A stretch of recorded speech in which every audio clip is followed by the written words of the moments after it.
Allie, what's your reaction to the players' stance trying to get more money and a bigger share of the revenue piece? I love it. I think first and foremost, I think the fact that the top players are getting together, I think is huge. The unity is awesome to see. I think it'll be interesting with a potential boycott. Would the lower ranked players actually be willing to give up a $100,000 check? And if it was more than one Grand Slam, they'd have to give up another $100,000. So I think that would be really interesting. But the players are only asking for 22%. And I know that, the MLB, the NFL, and, they're 45% and above. And I think for our players to ask for 22 is really minor. And so I think that this is an appropriate and respectable ask, truly. Yeah, I think the key is obviously for players to stick together. That's always been the difficult part of getting requests or getting demands met. And, in an individual sport where players are independent contractors, that can be especially difficult. So it's good to see them banding together and being clear on what they want. I think that's the other key. I mean, so many of these majors, the 4 majors, they support grassroots tennis in the country. And so some of that money goes to that. Asking for 22% is not a lot, but it equates to a lot of dollars. So there's going to have to be some negotiations. I would love to see the players get more of what they're worth.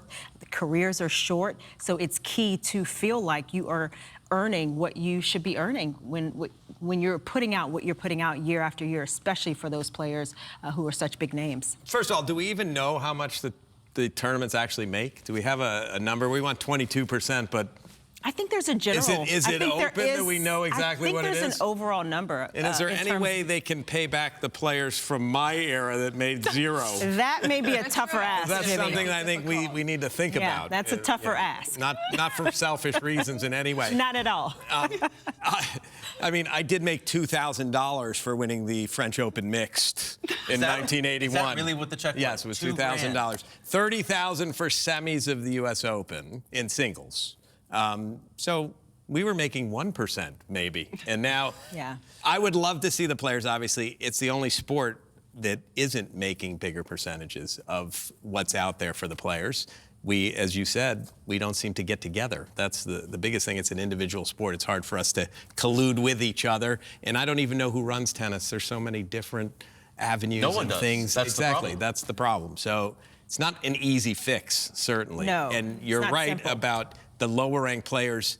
The way they survive is first-round prize money at the majors. That's $400,000 you're getting, and that pays for your whole year. So it's hard for them to join a boycott. Yeah, and to further give some perspective, the NBA went on strike on a 53-47 split. The NFL had a lockout to avoid a 42% share, but they have a unified front, which tennis does not have. No, and it's a very different structure. I mean, historically, as I said, these Grand Slam nations have these huge grassroots program, the U.S. Open with the USTA, that supports all of those efforts throughout the year. So it's a very different model. Some of that may have to change. Players would have to understand that and be able to maybe adjust, and then the majors would have to adjust as well. So there's a lot of work that has to be done, but hopefully it does get done. I mean, you want to see players get what they're worth, and careers are short, so you got to take advantage of it. I'm sure the federations could handle 78% of the revenue, probably. Well, even like you say, Chanda, I think if they could be transparent about where that money goes as well, I think that players,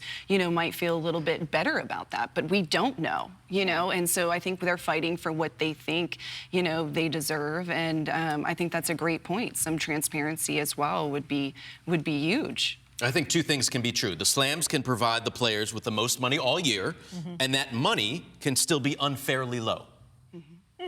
Which it is. That could be. That is exactly right. Because they do make, percentage-wise, they make the most money from 4 tournaments every year. However, 15%, and they're only asked 22. Why are they asking for 22?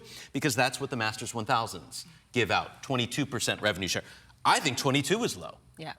Right. I mean, it's just, unfortunately, with the structure of the tours. I mean, you look at tournaments week in and week out. The WTA and the ATP are separate entities, but those tournaments are important to how the players come in prepared and ready to perform at the majors, and yet they are very different entities that seem to not cross paths. So it's just a lot of how the sport is structured at this professional level. Some of that maybe can't change, but hopefully we can have a little bit more of working together and create a system that's just best for the sport.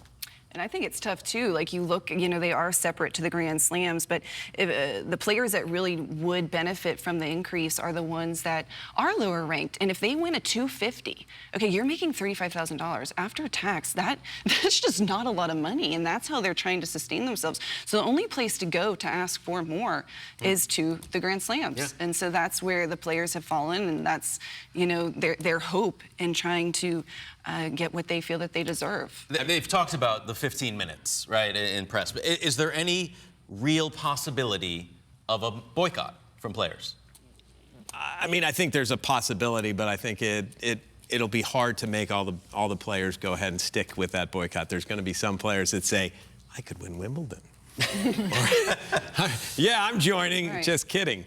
That might happen. I'm not sure that every player will stick to a boycott. So that's another problem that the tour is going to have. You've got 7 different entities, the 4 majors, the ATP, the WTA, the ITF, and then you have all the independent contractors. Yes. So who's going to come together?